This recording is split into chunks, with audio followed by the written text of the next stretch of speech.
Hello, welcome back to Whisky Wednesday. I'm Joe, and every Wednesday I do another whisky review.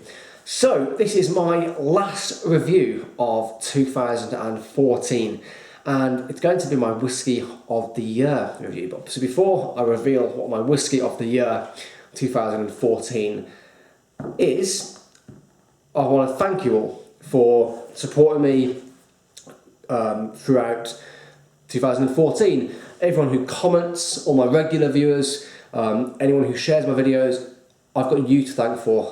The reason I do these videos is because of you guys. So thank you very much for everyone who leaves a comment, engages on my videos, gets into discussions about everything whisky related. I love it. I absolutely love it. It's one of the most rewarding things about doing the videos and kind of being a presence on YouTube. It's getting that discussion, it's getting those comments, and just to generally have a good chats to people about whisky and whisky related topics.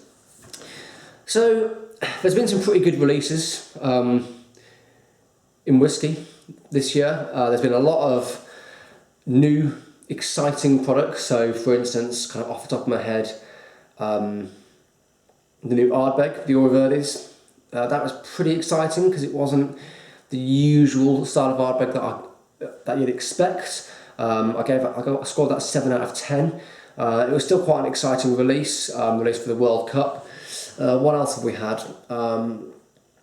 We've seen more producers going for craft presentation, I think. So I think more producers are now bottling at a slightly higher strength. We've seen a huge influx of affordable Japanese whiskies, which is very exciting. So the Yamazaki and the Hakushu have expanded their range. So you've now got the Yamazaki Distillers Reserve, you've got the Hakushu Distillers Reserve, which are at really affordable prices for people who want to get into Japanese whiskey. You've seen whiskey as a kind of topic and as a drink expand more and more. People are talking about it, more people realise that whiskey is an accessible drink. You don't have to be absolutely rich or loaded to drink whiskey. There are some very, very, very affordable drams out there.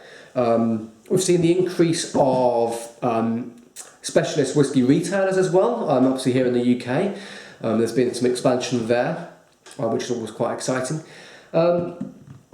We've seen 2 new English distilleries open, one in the Lakes, in the Lake District, which I'm going to be reviewing one of their whiskies next year. One in the Cotswolds, which is near me in Birmingham, which I'll have to visit in the new year.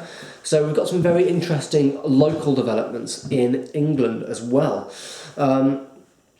So next year, a little preview of what I'm going to be reviewing in January. So my first couple of reviews. These are whiskies that have sat in my room. I've had them there. I've basically not drank much of the bottle, or in one case I have.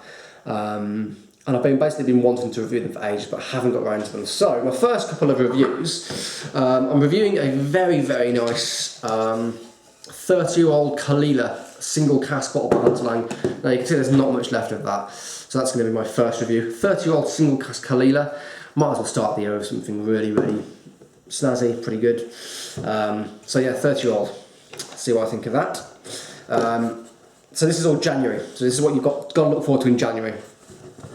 Next, I will be reviewing English whiskey. Now the St George Distillery down in Norfolk, they're getting a lot of good press recently. Jim Murray named their Chapter 14 European Whisky of the Year. Their spirit's really, really coming on. This is an older bottling. This is Chapter 9, the heavily peated smoky one, about 4 years old. A really, really solid dram. So that's going to be next. So that'll be like the second week of January. And then to finalise January, to finish it off, I've got 3 whiskies from the Springbank Distillery. Now, I haven't reviewed the Springbank before, so exciting.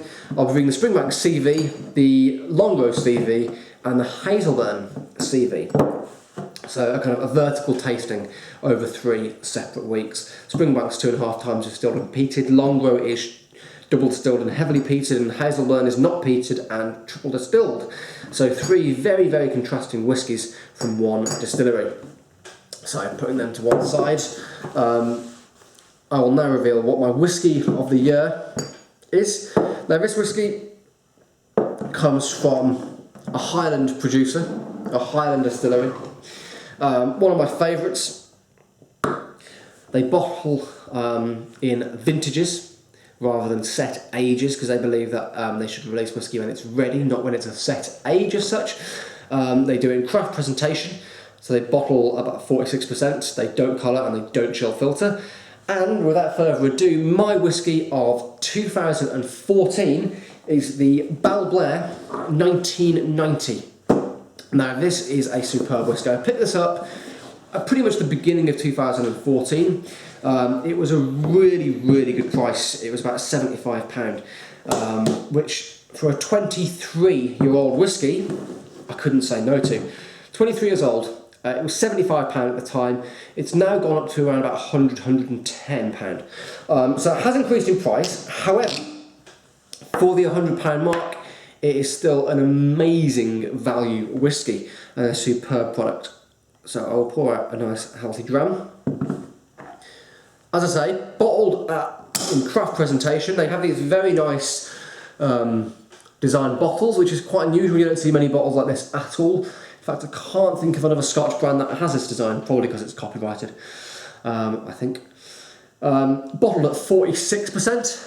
You should be able to see that, 46%. Natural colour, lovely dark, kind of auburn coppery colour, and non-chill filtered. Now, as I say, they bottle in vintages. So, rather than going for a set age, they bottle when the whiskey's ready, and they often do different releases of the same year. This is the second release from 1990. Balblair's core range is superb. They've got a 10-year-old, which is a 2003 or 2004 now, I believe. They've now got a 1999 15-year-old. They've got a 1990, a 1983, which is a 30-year-old, which won best in class for that age statement and above in Jim Rowe's Whiskey Bible, I think. So many awards, I lose track.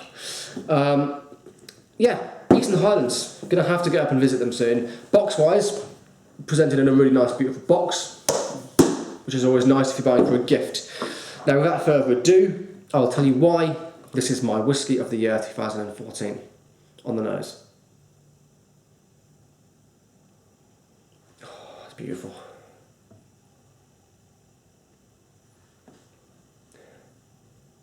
Now on the nose, I get kind of dark roasted cherry bakewells, like cherry bakewell tart.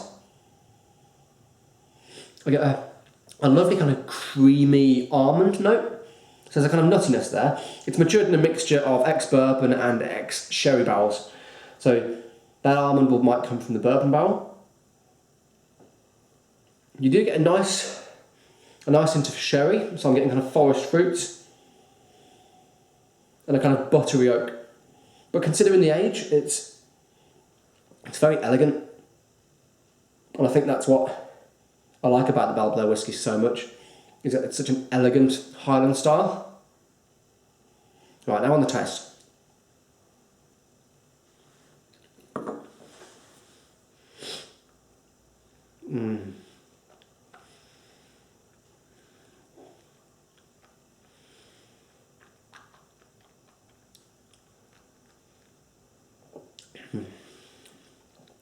Taste wise, because of the non-chill filtration and because of that higher strength, you get a really big mouthfeel. So it's kind of big and oily. It's spicy as well.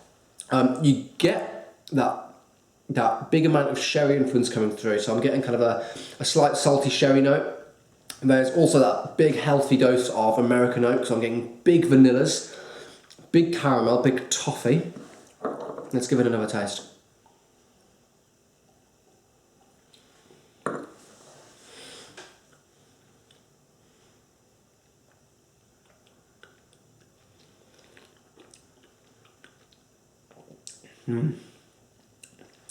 Second taste, more of the sherry comes out, so kind of get rich red berries, kind of cranberries, red currants, quite tart, quite refreshing. There's kind of honey notes coming through now, kind of crispy, almost like crystallised honey. A little bit of ginger spice in there, a little bit of crystallised ginger as well. One more taste for the last taste and the finish.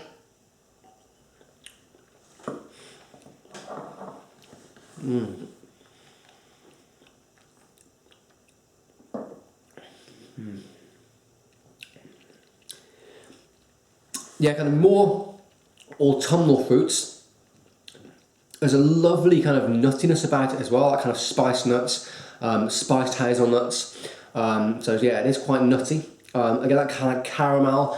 And on the finish, it's dry, it's spicy, and you do get a slight hint of kind of like a savoury saltiness that goes on with it as well. It's an awesome whiskey. I think it's my whiskey of the year because it's challenging. It's really, really complex. So it's not what I describe a beginner's whiskey by any means, because it is quite challenging on the palate. It is quite complex. It's quite kind of full on in the kind of mouthfeel. But it is absolutely superb. Score-wise, it's a solid 9.5 out of 10. Probably definitely my whiskey of the year, without a doubt, definitely. My whiskey of the year 2014, and I think I decided that when I first tasted it. When I first tasted this, it was so memorable and so distinctive that I think I already decided. I think I tweeted about it that it was probably going to be my whiskey of the year. So there we go. I would definitely seek it out. If you can get it available, if you can find it in a shop near you, or if it's in a bar that you know that serve it, go and try it. I cannot recommend the Barrel Blend 1990 enough. And also check out the rest of their range as well, because their 2004, 2003 is a beautiful, beautiful whiskey. So yeah, there it is. And let me know what you think your whiskey of the year is. If you've tried the Barrel Blend 1990, leave me a comment in the box below, as you always do. Sláinte, and thanks for watching in 2014, and I will see you in 2015 January for more Whiskey Wednesday reviews. Thanks guys, bye bye.